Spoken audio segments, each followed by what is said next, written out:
Today, you're gonna learn about the concept of inheritance in C++. Hello everybody, I'm Saion Gupta, founder at 10x Coder Kids, and let's get started.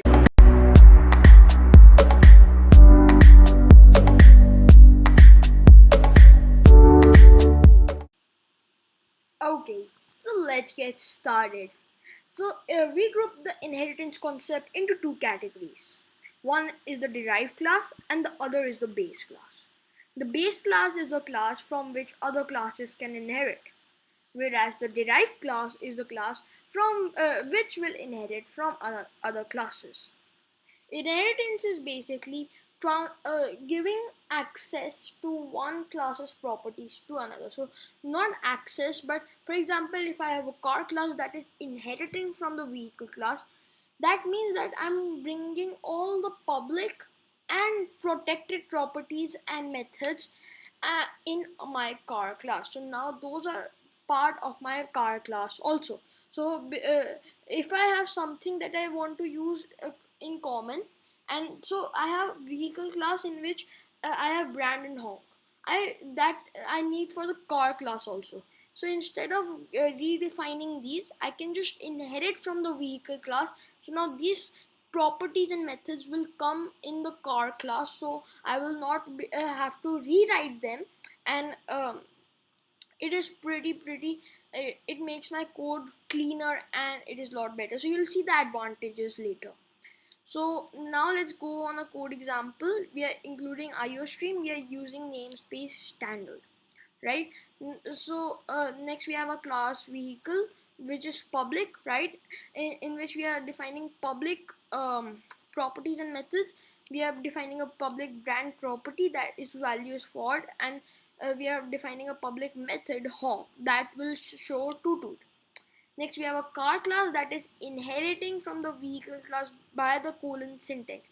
So to inherit from the vehicle class, we will have to give the colon syntax. We look at this access specifier afterwards. Next, in this car class, we are creating its own properties and methods also. So we are creating a public property model in a car class itself. So now in our car class, we have three things: a model property, our brand property, and our honk method. The brand property and the honk method came from the base class, that is vehicle.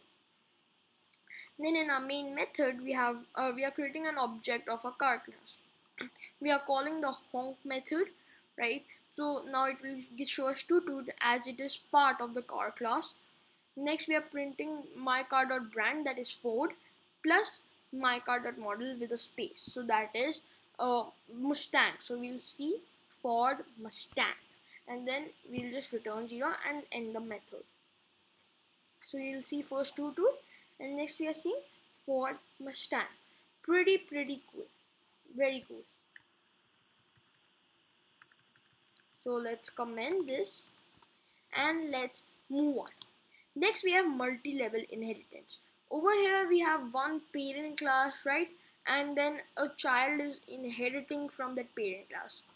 We can also have multi-level inheritance, like we can have a class from which another class will inherit, from which another class will inherit. So we can have we can have a grand, like a grandparent, we can have then a parent, then we can have child, right? So the structure can be like that also, and we can have as much nesting as we want. So we can have grandparent, we can have then grandparent, then we can have parent, then we can have child, or we can have grandparent, we can have any grandparents, right?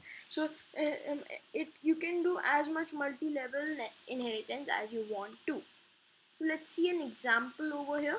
Over here we have one class, my class, that will be a main parent class, in which there's a method my function, some content in parent class. Next we have the child class, right, that is inheriting from a parent class.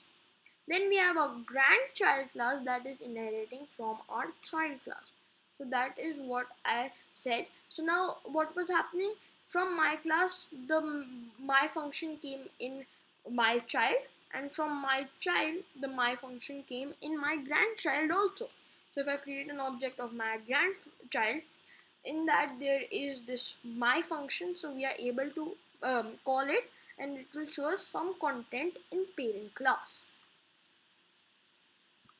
Pretty cool. Next we have multiple inheritance. Multiple inheritance is where you have two classes, and in the third class you want to inherit from both the classes. So you can have as many. So over here we have an example that over here what is happening, we have my class in which we have my function, we have my other class in which we have my other function, and then we have a my child class that is inheriting from both my class and my other class, right? So now all the properties of my class and my other class will come in my child class, and we can inherit from as many classes as we want. So we they could be 100 classes, and we could inherit my child class from those 100 classes also, right? Then next we have a main method. We create an object of our my child class. We call it my function that will show some content in parent class. Then we call my another function that my other function that will show some content in another class, right? So we'll get some content in parent class and some content in another class. Pretty cool. So now finally what we have access specifiers. So access specifiers over here. So these are two concepts in access specifiers, right? There are two concepts in access specifiers. One is this over here, where you have this so let's see, we have our employee class, and now these access specifiers that we are giving in here, right? So what was there, we always give public in here, right? We always give public, right? So public means that this whatever is under public, those properties and methods can be accessed by anybody. So from by any class, by any method, by anything, right? So we can access the public properties and methods everywhere. The protected properties and methods can only be accessed inside or derived class, aka the child class. And the private properties and methods cannot be accessed anywhere, right? They can only be accessed inside the class where they were defined.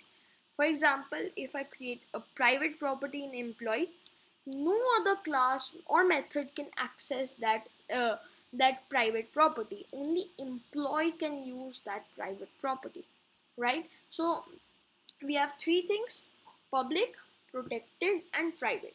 Private properties and methods can only be accessed inside the class where they were defined. Protected properties and methods can be accessed inside the class where they were defined and the child class. And the public properties and methods can be accessed everywhere, right? So that's what this is telling. So we are creating a protected property salary that can only be accessed in our derived class, that is programmer. So now public we are creating public properties and methods. We are creating bonus, right? But after this, no, but outside we won't be able to access salary, right? So we'll create a method set salary, and then we are gonna create a method get salary. So set salary, right? So we are this won't return anything. It will just change the value of salary to whatever we pass it, and get salary will return the value of salary. So this is how you can change and get the value of salary, though it is protected. So we have programmer my object dot set salary 50,000. So now the salary variable's value is 50,000. We set the value of bonus is 15,000, and then we print salary is my object dot get salary. So we are bringing the value of salary, that is 50,000, and then we'll bring the value of bonus by just accessing the variable, that will come 15,000. So what we'll get salary and we'll get the bonus value. So it will show us salary is equals to 50,000 and bonus is equals to 15,000,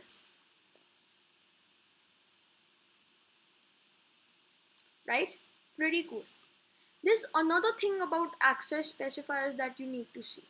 So if I comment this, So this is not a runnable example, but this is just telling you one.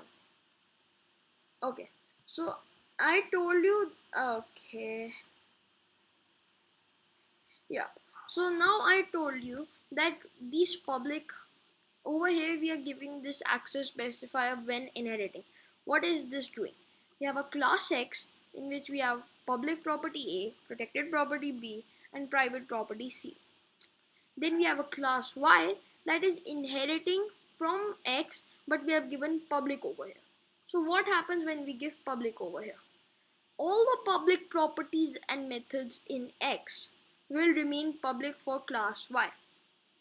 All the protected properties of class X, properties and methods of class X, will remain protected for class Y. And all the private properties are not accessible. We cannot access them, right? The private properties can only be accessed inside the class where they were defined. Next we have class Z. We are inheriting it from X, but we have given protected over here. So what happens? All the public properties and methods are protected in our derived class now. All the protected properties and methods are protected, and all the private properties and methods are not accessible at all, as they are only accessible in the class where they were defined.